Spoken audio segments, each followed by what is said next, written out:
Crow Call by Lois Lowry.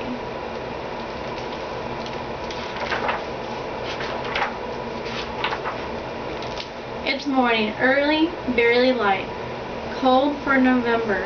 At home in the bed next to mine, Jessica, my older sister, still sleeps, but my bed is empty.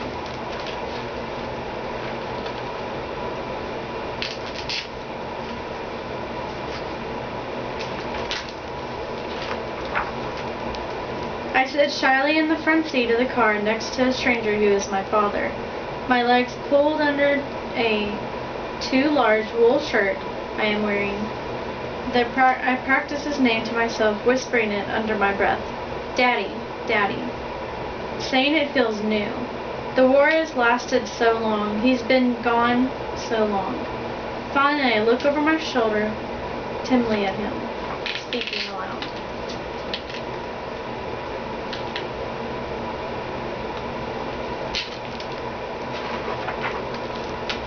Daddy, I say, I've never gone hunting before.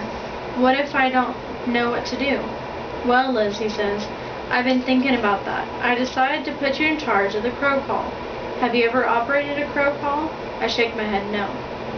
It's an art, he says, no doubt about that. I'm pretty sure you can handle it. Some people will blow and blow on a crow call, and not a single crow will even wake up or bother to listen, much less answer.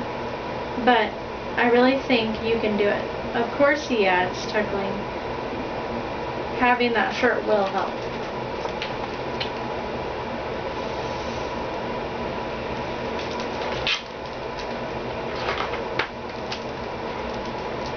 My father had bought the shirt for me in town to buy groceries. We had to noticing me hesitant in front of Kronsberg's window. The plaid hunting shirts had been in the store window for a month. The popular red and black and green and black ones towards the front. Clothing mannequins holding duck decoys, but my shirt, the rainbow plaid, hung separately on a wooden hanger towards the back of the display. I had lingered in front of Kronsberg's window every chance I had since the hunting shirts had appeared. My sister had rolled her eyes in disdain. Daddy, she pointed out to him as we entered Kronsberg, that's a man's shirt. The salesman had smiled and disbelieved. I don't think so. You know, Lizzie, my father had said to me, and the salesman wrapped the shirt. Buying this shirt is probably a very practical thing to do. You will never ever grow out of this shirt.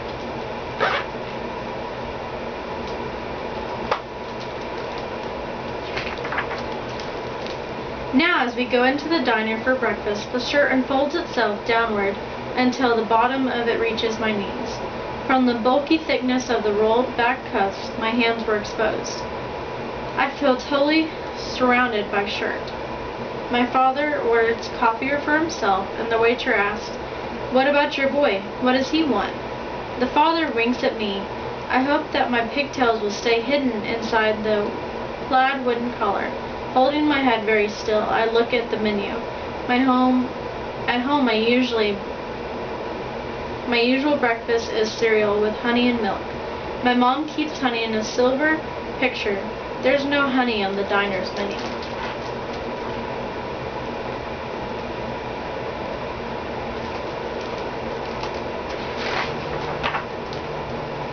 What's your favorite thing to eat in the whole wide world?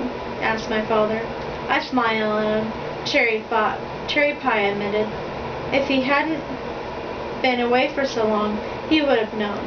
My mother had even put birthday candles on a cherry pie on my last birthday. It was a family joke and a family that hadn't included Daddy. My father's hands back both menus to the waitress. 3 pieces of cherry pie, he tells her. 3? She looks at him sleepily, but not writing the order down. You mean 2? No, he said, I mean 3. 1 for me with black coffee, and 2 for my hunting companion with large glass of milk, she shrugs. We eat quickly, watching the sunrise across the Pennsylvania farms.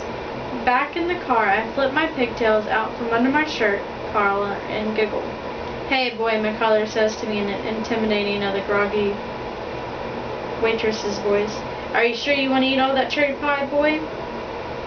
Just you watch me, lady, I answered in a deep voice, pulling my face into stern, serious lines. We laughed again, driving out of the gray-green hills of the early morning.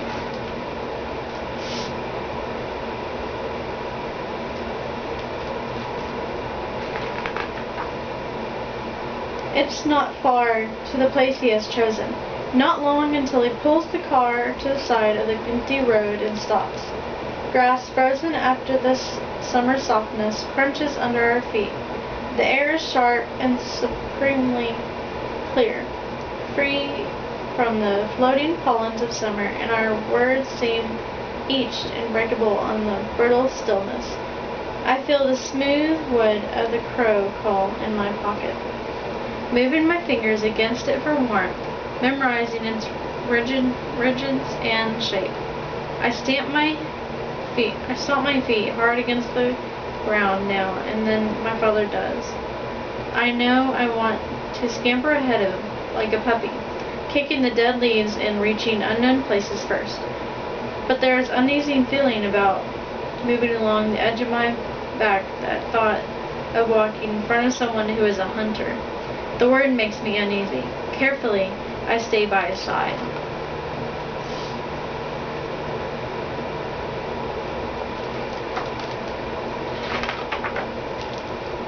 It is quieter than summer. No more animal sounds, no more bird waking noises.